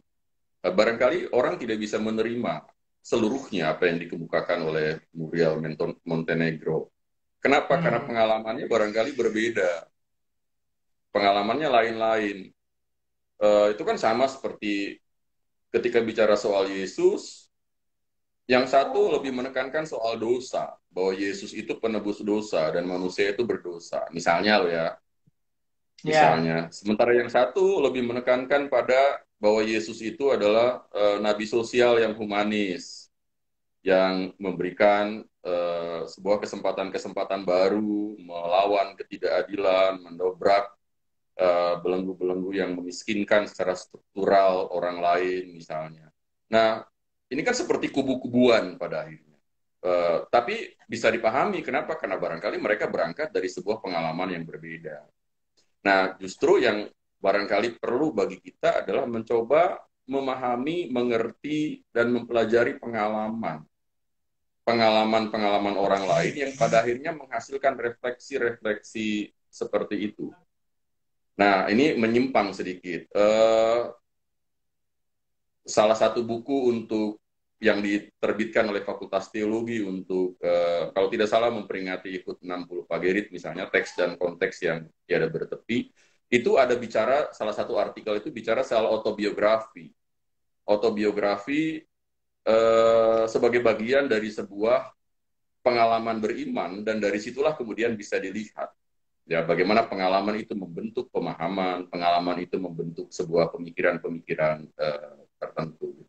Nah, karena itu bagi saya sih mengerti pengalaman itu menjadi penting dalam konteks plural seperti saat ini. Nah, cuman catatan yang kedua adalah tadi kan yang pertama pribadi ya, perjumpaan pribadi. Catatan yang kedua adalah kita harus juga ingat bahwa pengalaman pribadi kita berada dalam sebuah komunitas tertentu. Ya, saya lupa tadi ada yang bertanya soal komunitas. pengalaman Hmm. pribadi kita terletak dalam sebuah komunitas tertentu. Ini yang kalau kita lihat ke yang pertama, kriteria dari Martin Brinkmann soal Hmm. komunitas yang harus menjadi bagian dari kriteria karena kita berada dalam sebuah komunitas. Apa artinya? Artinya pengalaman pribadi itu kan harus didialogkan. Pengalaman pribadi itu harus dipercakapkan di tengah komunitas itu sehingga satu dengan yang lainnya Oke. saling mengerti. Tafsir eh, Pak Daniel misalnya dan kawan-kawan dari FU, pengikut-pengikutnya Hans de Wit misalnya, itu punya tafsir yang atau punya metode yang satu teks kemudian dibaca dari berbagai macam cara pandang dan pengalaman. Ya. Nah itu kan baik sebetulnya. Satu teks dibaca dari berbagai macam cara pandang dan pengalaman. Dengan cara itulah saya mencoba mendalami teks kitab suci. Tapi pada saat yang sama dengan cara seperti itulah saya mencoba untuk memahami orang lain dengan seluruh keberadaannya. Pengalaman itu kan sifatnya eksistensial ada dalam diri saya. Givan dan saya sama-sama pakai udeng. Hmm. Ya, sama-sama pakai udeng. Tapi pengalaman kita memakai udeng mesti berbeda. Walaupun Iya. sama-sama memakai udeng. Givan dari Gereja Hmm. Kristen Pasundan, saya dari GKP juga. Tapi pengalaman kita tentang GKP juga barangkali berbeda. Beda. Hmm. Karena itu kan bisa terjadi dalam sidang sinode berkelahi satu dengan yang lain. Kenapa? Karena pengalamannya berbeda. Gitu kan, ya. Nah ini yang seringkali kemudian kita tidak sabar untuk Oke. mengait-ngaitkan, mempertemukan, memperjumpakan satu dengan yang lain.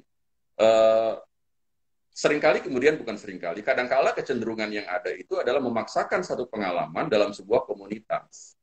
Nah ini yang kemudian menjadi bahaya dalam konteks sekarang misalnya. Ini contoh dalam konteks sekarang. Kalau ya ini kalau ada anggota jemaat yang rajin pergi ke gereja, tapi ketika pandemi dia tidak bisa pergi ke gereja, padahal dia tidak punya handphone canggih, handphonenya Oke. hanya bisa SMS, tidak bisa Ah. aplikasi YouTube dan lain sebagainya. Bagaimana gereja bersikap? Apakah Hmm. dipaksa pengalaman online harus ada pada dia misalnya? Ini kan salah satu contoh bagaimana kita mencoba untuk melihat pengalaman yang ada dalam diri orang lain dan menghargai itu sebagai bagian yang tidak terpisahkan. Nah, memang mesti lelah ya, mesti lelah. Kita punya apa tingkat kelelahan tertentu atau ketidaksabaran ketika mencoba meneratas, mencoba untuk mempertemukan, memperjumakan pengalaman-pengalaman itu sehingga pada akhirnya kita bisa saling mengerti satu dengan yang lain. Dengan cara seperti itu, kriteria komunitas itu berjalan dengan dengan baik. Hmm. Dan di situ kan fungsi persekutuannya kemudian muncul. Nah itu Artinya dikasih kurang lebih.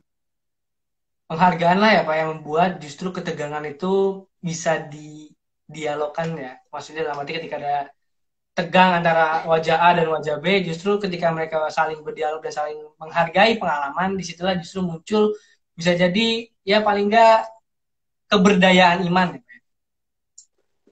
Ya. Nah, ini kan misalnya ambil contoh dialog antar agama. Eh, Pertama kali kan yang coba didialogkan kan pengalaman. Ya. Kalau ada youth interfaith meeting misalnya, youth interfaith Hmm. gathering, itu kan bukan soal dogmatis pertama kali, tapi pengalaman-pengalaman tertentu Pengalaman yang kita. diperjumpakan.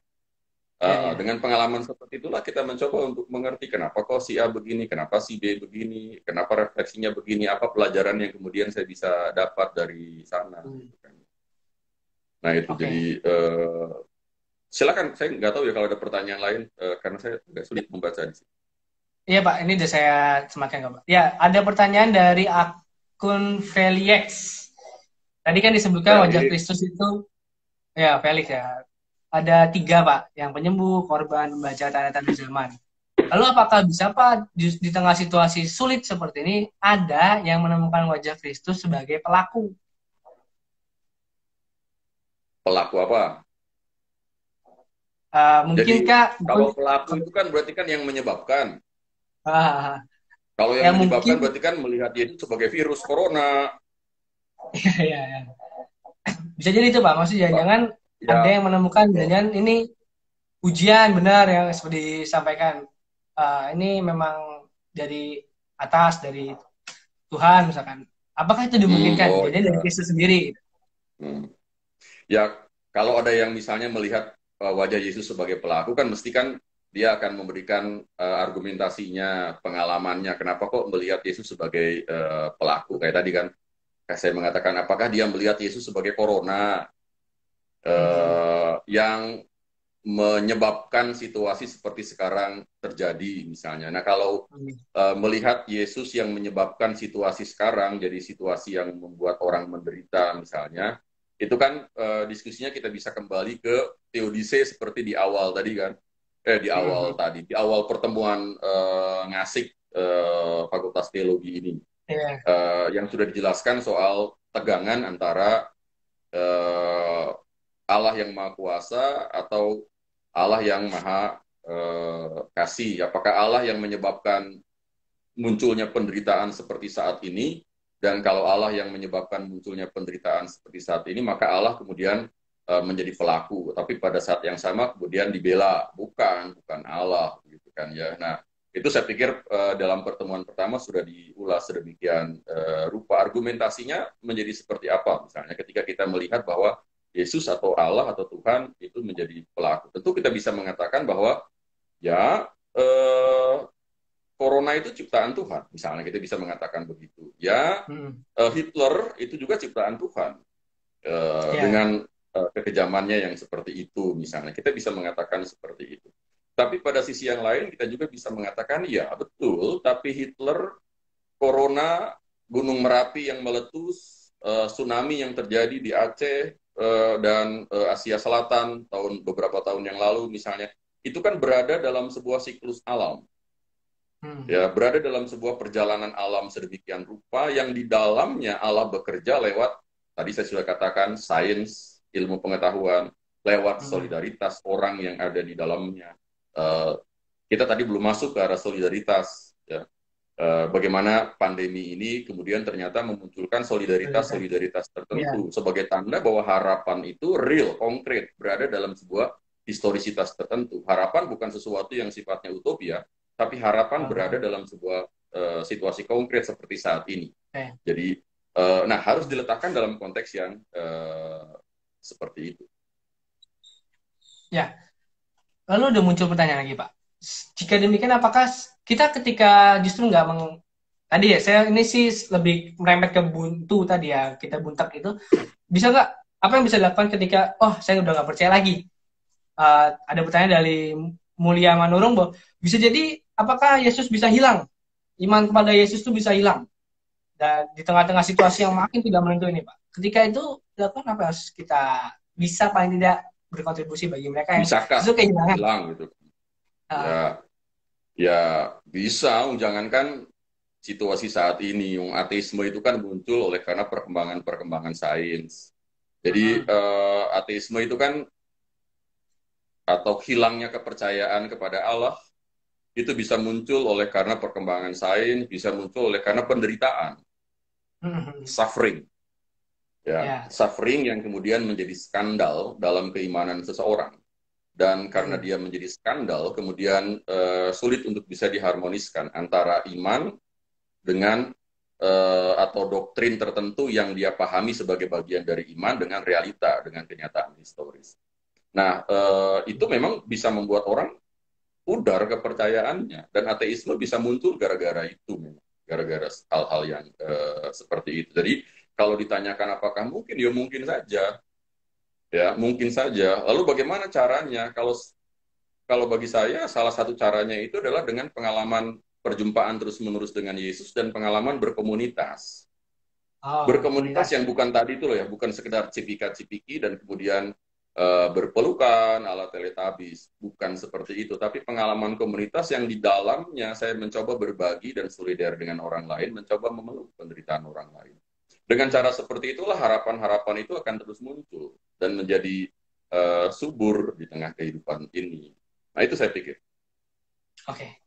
Ya ini ada pertanyaan Pak, tapi dari nggak ada akun, ini pertanyaan bebas. Bagaimana caranya supaya kita tidak hanya mencari wajah Yesus, Pak? Bisakah kita menjadi wajahnya?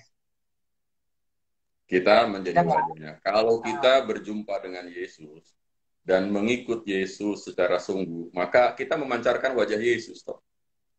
oke, okay.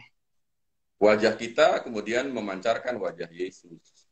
Wajah kita kemudian memancarkan wajah Sang Kristus yang menjadi bagian dari iman dan kepercayaan kita.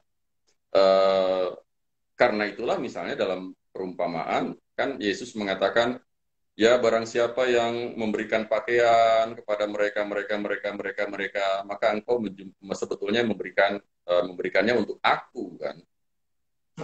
Yesus menempatkan diri bersama dengan orang-orang yang terluka wajah Yesus. Tapi pada saat yang sama, Yesus juga memunculkan wajahnya bersama dengan mereka yang mau dan berani untuk memeluk penderitaan dan kematian orang lain menjadi bagian dari dirinya. Dengan cara seperti itulah kemudian kita memancarkan wajah Yesus. Tapi jangan berpikir harfiah. Jangan berpikir kemudian wajahnya saya menjadi wajahnya Yesus seperti yang ada di lukisan-lukisan. Atau wajahnya Gifan berubah menjadi wajahnya Yesus. Tiba-tiba ada brengosnya, ada jenggotnya, tiba-tiba hidungnya menjadi tambah panjang, kulitnya menjadi lebih kuning, misalnya dengan gambaran-gambaran seperti yang ada dalam lukisan-lukisan. Mesti bukan seperti itu. Nah, saya pikir seperti itu yang disebut dengan bagaimana saya kemudian bisa memancarkan wajah kita menjadi wajah Yesus, saya bisa memancarkan wajah Yesus.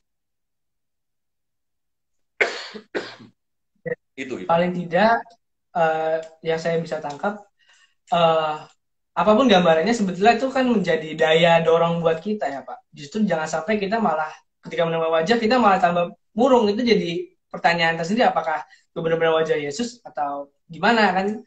Artinya ketika kita menemukan wajah itu pasti sudah akan kita lakukan dalam kehidupan kita sehari-hari. Gitu ya Pak ya? Iya, kalau murung mah ya bukan bertemu dengan Yesus mungkin ya. Kalau murung mah bertemu dengan penagih utang. Penagih utang. Oke. Wajahnya kemudian murung, atau bertemu dengan dosen bimbingan skripsi, padahal skripsinya belum kelar-kelar, jadi murung gitu kan. Kalau bertemu dengan Yesus kan mungkin berbeda. Oke. Ya Pak, ini ada pertanyaan dari akun Salindeho Immanuel. Belajar dari pandemi di mana seperti mengambil paksa orang yang kita cintai, ya tadi ya kematian, mencermati hal ini menurut saya tidak bijak. Kita katakan bahwa kematian itu kehendak Tuhan. Gimana Pak? Ketika ada kematian dari orang yang kita cintai, terus kita bilang ini kehendak Tuhan, itu menurut akun Salindeho Immanuel itu tidak bijak. Itu bagaimana dengan pandangan Pak? Ya, kita kan memang suka sekali menunjuk segala sesuatunya pada Tuhan. Jadi Tuhan menjadi penyebab dari segala sesuatu, termasuk kematian-kematian. Kalau ada orang yang meninggal karena narkoba, overdosis, atau artis yang meninggal karena overdosis narkoba, dan kemudian ada yang mengatakan, ya gimana, sudah kehendak Tuhan, misalnya, seperti itu. Nah, pertanyaannya kan apakah memang Tuhan menghendaki kematian orang itu dengan cara overdosis, misalnya. Apakah memang Tuhan menghendaki seperti itu? Yang Tuhan kehendaki ya tentu saja yang kebaikan yang Tuhan kehendaki itu. Termasuk di masa pandemi ini. Karena itu yang Tuhan inginkan kepada kita kan, ya kalau stay home, ya stay home, sudah. Karena dengan cara seperti itulah kita kemudian berada dalam salib kita, pada saat yang sama berangkulan dengan penderitaan orang lain. Ya, tapi bukan justru mengobrol ke sana kemari kemarin itu kan. Kemarin kan di Jogja itu kan masanya orang kerja di rumah segala macam, tapi itu memang sering ramai kan. Di sana sini ramai, kecuali Malioboro, tapi di berbagai macam tempat lainnya ramai. Kalau ada yang meninggal oleh karena situasi seperti itu, jangan salahkan Tuhan tentu saja. Ya, karena tentu itu bukan bijak atau tidak bijaksana ketika kita berbicara dengan cara seperti itu. Nah, Tuhan memang seringkali kemudian disalah-salahkan dalam situasi kita. Jadi seringkali kan dikatakan manusia ini kan berani sekali kan. Tuhan kok disalah-salahkan? Kan ada cerita iblis datang kepada Tuhan dan iblis ngeluh kepada Tuhan. Tuhan katanya manusia takut sama iblis. Kok yang terjadi sebaliknya? Tuhan kemudian berkata, apa yang terjadi? Kok bisa kamu ngeluh? Harusnya kan saya menakutkan bagi manusia, tapi yang terjadi kok malah sebaliknya. Manusia berani sama saya. Kok bisa? Lah itu kalau ada sesuatu yang buruk terjadi, yang dikambing hitamkan iblis. Disebutnya Iblis ya. itu karena godaan iblis, itu karena godaan iblis gitu kan ya. Jadi ada unsur di luar diri kita yang kemudian mempengaruhi kita. Nah, saya pikir tidak bijak seperti itu. Entah iblis atau Tuhan. Tapi lebih bijak kita mencoba untuk melihat ke arah pertanggungjawaban kita sendiri. Bahwa itu memang keputusan-keputusan kita, capaian-capaian kita. Dan itu menjadi bagian yang tidak terpisahkan dari pertanggungjawaban kita. Karena itu butuh perbaikan. Hanya orang yang bisa mengakui yang kemudian bisa memperbaiki kan untuk masa-masa berikutnya. Nah ini yang kemudian menjadi bagian penting gitu kan. Nah itu jadi kalau berkaca dari Yesus misalnya, Yesus kan justru tadi saya katakan memeluk kematian orang lain. Mhm. Yesus memeluk kematian orang lain menjadi bagian yang tidak terpisahkan dari dirinya. Inilah sebuah refleksi yang sangat dalam, saya pikir, dalam konteks pengorbanan Yesus. Gitu ya, Ivan? Ya, banyak kita nih paling tidak jangan sampai kita mencari wajah yang kita kambing hitamkan, tapi justru kan kita mencari wajah yang memberdayakan. Ya Pak, lalu kalau untuk Jadi konteks gereja gini, Pak. jangan sampai kita mencari wajah yang sesuai dengan keinginan kita dan konsep-konsep kita. Oke, ya ya. Itu. Jadi Jadi cocok gitu jangan dengan sampai keinginan saya, pilih-pilih. oke. Jangan sampai ego kita ya Pak yang mendahului kita mencari wajah Kristus ya Pak ya.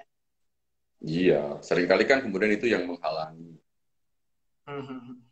Makanya Ya lalu Pak, meditasi-meditasi spiritualis itu kan mencoba mengingatkan kita akan ego yang seringkali kemudian menghalangi perjumpaan-perjumpaan kita dengan Gusti, dengan junjungan kita. oke.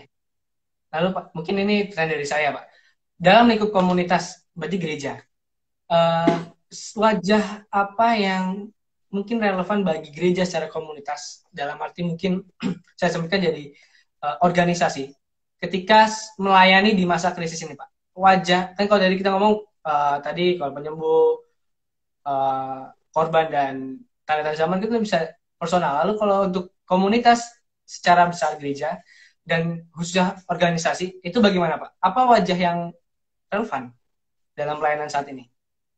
Ya, kalau soal gereja, barangkali kita bisa kembali pada diskusi sebelumnya soal liquid church, ya gereja di masa pandemi. Oke. Kemudian itu kalau masalah Pak Handi, kemudian gereja dengan diakonianya, dengan Pak Oce waktu Pak itu, Uce. misalnya.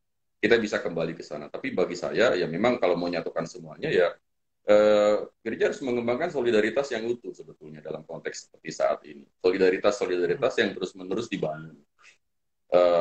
Dengan cepat, networking yang baik, cair, dan resiko. Jadi resiko itu dalam arti tadi, barangkali dia akan tertular dengan COVID, tapi itulah resikonya gitu kan. Resiko dari sebuah gereja yang memang mau turun tangan dan kemudian melayani. Tentu kalau dia memikirkan resiko, dia akan punya backup kan. Dia Oke. akan punya backup plan di belakang itu.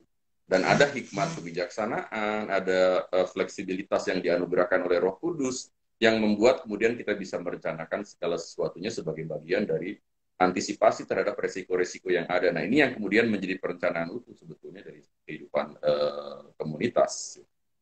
Hmm. Oke. Ya. Lalu kita sebagai umat Kristen Pak, kita sekarang kan ada di paling nggak di gereja udah, lalu sekarang di ranah masyarakat, terutama pemerintah. Banyak ketidakpercayaan, kebimbangan terhadap regulasi-regulasi pemerintah. Apakah terpancar, Pak, wajah Yesus misalkan ketika kita melihat ada regulasi yang sana sini membingungkan, membimbangkan, bahkan membuat tambah lagi ragu. Bagaimana kita justru mencari wajah Yesus di kala situasi seperti ini, Pak? Dalam situasi seperti sekarang, pemerintahan yang kuat pun seperti Amerika Serikat misalnya, tidak bisa memuaskan semua orang.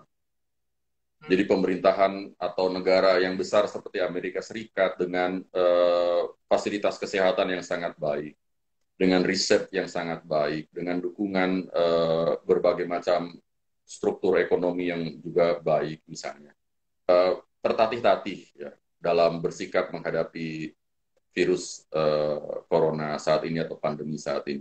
Beberapa negara maju yang lebih maju daripada Indonesia juga misalnya seperti Italia juga tertatih-tatih. Dan semuanya itu kan karena faktor-faktor non teknis. faktor-faktor non teknis artinya faktor-faktor individu, tanggung jawab pribadi atau komunitas yang kemudian berperan di sana. Nah, saya pikir kita sebagai gereja di tengah masyarakat kalau ingin menghadirkan wajah Yesus yang nyaman, ramah, ya kita mencoba memberikan yang dukungan-dukungan yang sesuai dan optimal, bukan kritik-kritik yang bersifat kontraproduktif, tetapi dukungan yang memang maksimal di tengah berbagai macam situasi yang ada dan keterbatasan-keterbatasan yang ada.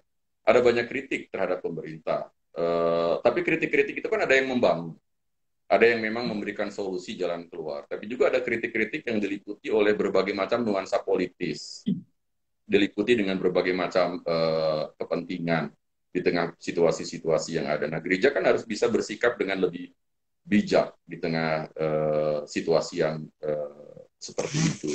Saya pikir itu dengan cara seperti itulah kemudian kita bisa mencoba menempatkan diri dalam konteks masyarakat kita di Indonesia ini dan menghadirkan wajah Kristus. Oke, ya. Mungkin ini ada pertanyaan Pak dari sebentar. Dari akun Triratno Wahono. Situasi COVID yang tidak kunjung melandai dan usai, penderitaan seperti tidak bisa tunggu dinilai. Lalu bagaimana menghargai pengalaman yang berkelindan dengan penderitaan sehingga memiliki resiliensi? Bagaimana kita tadi kan kita bicara tentang bagaimana menghargai pengalaman ketika mencari wajah Yesus. Lalu bagaimana upaya praktis kita dalam menanggapi ada pengalaman tentang penderitaan sehingga memiliki resiliensi. Kenapa? Maksudnya apa ya? Jadi kalau saya menderita atau pengalaman penderitaan orang lain. Jadi kalau misalnya kalau ternyata ada berbagai macam pengalaman penderitaan yang berbeda, maka caranya tadi itu kan perjumpaan-perjumpaan gitu. Tapi kalau kitanya yang menderita, kan pertanyaannya adalah bagaimana penderitaan yang saya alami menghasilkan sebuah resiliensi tertentu. Ya, bagaimana penderitaan yang selama ini saya alami kemudian menghasilkan sebuah daya juang atau daya tahan tertentu dalam diri saya. Nah, kalau yang kedua ini, maka saya akan mengatakan atau refleksi saya akan mengatakan bahwa mari kita lihat pengalaman-pengalaman hidup kita selama ini. Tidak mungkin baru saat ini kita menderita. Barangkali pengalaman-pengalaman hidup kita sebelumnya, kita juga mengalami penderitaan. Dan dari situlah kemudian kita bangkit, kita kemudian bisa kembali mandiri, bisa kembali menjalani kehidupan kita. Nah, mari kita lihat pengalaman-pengalaman seperti itu. Jangan seolah-olah kemudian penderitaan yang kita alami sekarang kemudian tidak punya backup pengalaman sebelumnya gitu. Padahal pengalaman sebelumnya yang kita alami justru sebetulnya itu berharga untuk memperlihatkan bahwa ternyata kita sudah pernah mengalami situasi-situasi menderita sebelumnya, walaupun bukan dalam kasus pandemi, bukan dalam kasus corona misalnya, dalam kasus yang lain. Tapi toh saya bisa melewatinya, ada resiliensi dalam diri saya, dan itu kemudian membuat saya punya optimisme dan harapan bahwa sekarang pun saya bisa melewatinya dengan baik. Saya pikir itu. Oke. Ya. Oke, Pak. Adakah pesan pastoral, Pak, tentang bagaimana pesan pastoral? Ya, anggap statement terakhir lah, Pak, dalam kita berupaya untuk mencari wajah Kristus di masa-masa krisis, transisi ini, dan segala macam kegelisahan-kegelisahan kita. Pesan saya ya berusahalah untuk berjumpa dengan Yesus setiap hari. Sudah itu saja. Berjumpa dengan Yesus setiap hari ya, Pak. Jadi kita terus harus membangun membangun persaudaraan, hubungan dengan Kristus hari demi hari dalam situasi apapun ya, Pak. Ya. Kurang lebih seperti itulah. Oke, ini ada pertanyaan tambahan, Pak. Mungkin pertanyaan terakhir ya. Dari Dedan_Kid. Ini tentang hubungan dengan agama lain, Pak. Bagaimana kita mendialogkan wajah Kristus atau wajah Allah dengan pemahaman tentang Allah di agama lain untuk membangun kerjasama di tengah COVID ini, Pak? Jadi bagaimana itu kita kan berarti kan dialog agama atau ya. Jadi kalau saya lewat Yesus saja. Jadi agama-agama lain pun punya pemahaman tentang Yesus. Teman-teman kita, umat Muslim, punya pemahaman tentang Nabi Isa yang menjadi bagian dari sejarah hidup Yesus di sana. Dan itu ada dalam kitab sucinya mereka, kitab suci Al-Quran. kita punya data-data tentang Yesus. Nah, eh, pertanyaannya kan, bagaimana kita mempertemukan atau membuat perjumpaan tentang itu? Ya, mari kita saling bercerita. Apa sih yang kau refleksikan tentang Nabi Isa yang terdapat di dalam Al-Quran? Mengapa begini, mengapa begitu? Bagaimana pengalamanmu berbicara soal itu? Pada saat yang sama kita juga mengutarakan hal yang sama kepada mereka, refleksi-refleksi kita. Dengan cara seperti itulah kemudian muncul jembatan-jembatan. Dengan cara seperti itulah juga wajah Yesus yang saya imani dan saya jumpai itu menjadi lebih kaya dengan perjumpaan bersama dengan orang lain yang juga punya penghayatan-penghayatan tertentu tentang Yesus. Walaupun ada berbagai macam perbedaan, ada berbagai macam pintu yang tidak bisa dibuka, tapi ada banyak sekali juga pintu yang masih bisa dibuka di sana. Nah, dengan cara seperti itulah kemudian kita bisa membangun pengertian-pengertian tadi itu. Itu saya pikir. Oke. Ya, artinya tetap berangkat dari pengalaman, dan pengalaman itu didapat dari kita berusaha untuk senantiasa membangun hubungan dengan Kristus. Gitu ya, Pak? Jadi pesan. Ya, kurang lebih seperti itu. Ya, tak terasa Pak, kita sudah di penghujung akhir ngasih kita hari ini. Dan mungkin sebagai closing, saya hendak memberikan beberapa pengumuman bahwa PMB Gelombang 1 sudah dilakukan, dan bagi kawan-kawan yang hendak masuk ke Fakultas Teologi bisa mengikuti di Gelombang 2 dan Gelombang 3. Silakan menghubungi admin, nomornya ada di bio IG kita, atau bisa cek di @PMB UKDW Jogja atau @duta_wacana, dan juga bisa langsung aja DM di akun @teologi_dw. Lalu diskusi kita, obrolan kita hari ini juga ada siaran ulangnya. Bisa dilihat, didengar di radio Petra FM tiap Jumat jam 7 malam di channel 105,7 FM.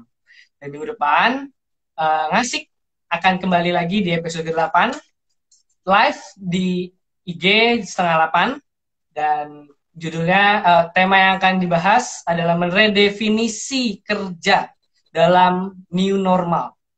Lalu toko buku KDW udah buka lagi teman-teman. Jadi bagi teman-teman, para mahasiswa yang masih aktif dan juga teman-teman yang lain yang hendak membeli buku, silakan, toko buku sudah buka, dan jam bukanya di jam 9 sampai jam 1 dari hari Senin sampai hari Kamis. Kalau nggak bisa ke sana, bisa lewat kontak person.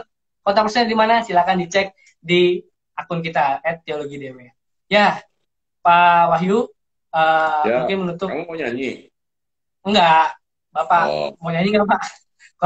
Kalau kita berdua nggak sanggup Pak, ya udah kita mohon maaf aja ke netizen. Bapak mungkin bisa berdoa Pak, menutup rangkaian ngasih kita hari ini. Oke, baik. Mari kita berdoa bagi teman-teman yang masih hadir di Instagram Fakultas Teologi. Mari berdoa. Kami bersyukur ya Tuhan, oleh karena anugerah Tuhan pada kami. Teknologi, sains, dan perkembangannya menjadi bagian dari anugerah Tuhan, sehingga dalam situasi pandemi seperti saat ini, kami masih bisa berjumpa, berdiskusi. Kami mohon kiranya Tuhan memberikan kekuatan kepada kami, kesehatan. Tuhan memberikan kemampuan, hikmat, dan kebijaksanaan, sehingga kami bisa bersikap, merespon dengan tepat dan bijak berbagai macam situasi yang ada. Kami berdoa bagi masyarakat kami, pemerintah kami. Mampukanlah kami melewati situasi ini dengan baik, mempersiapkan bulan-bulan mendatang dari masa krisis yang ada, termasuk kebijakan dari pemerintah. Biarlah kebijakan pemerintah bisa menunjukkan pembelaan kepada dan kepentingan untuk seluruh masyarakat yang ada. Kami menyerahkan gereja-gereja Tuhan untuk berkarya di tengah situasi saat ini dan di tengah keadaan-keadaan baru yang memerlukan keseimbangan baru di masa yang akan datang. Dalam Kristus Yesus, penebus dan juru selamat, kami berdoa. Amin. Amin. Ya, terima kasih Pak Wahyu, sehat selalu. Nah, selamat malam semuanya.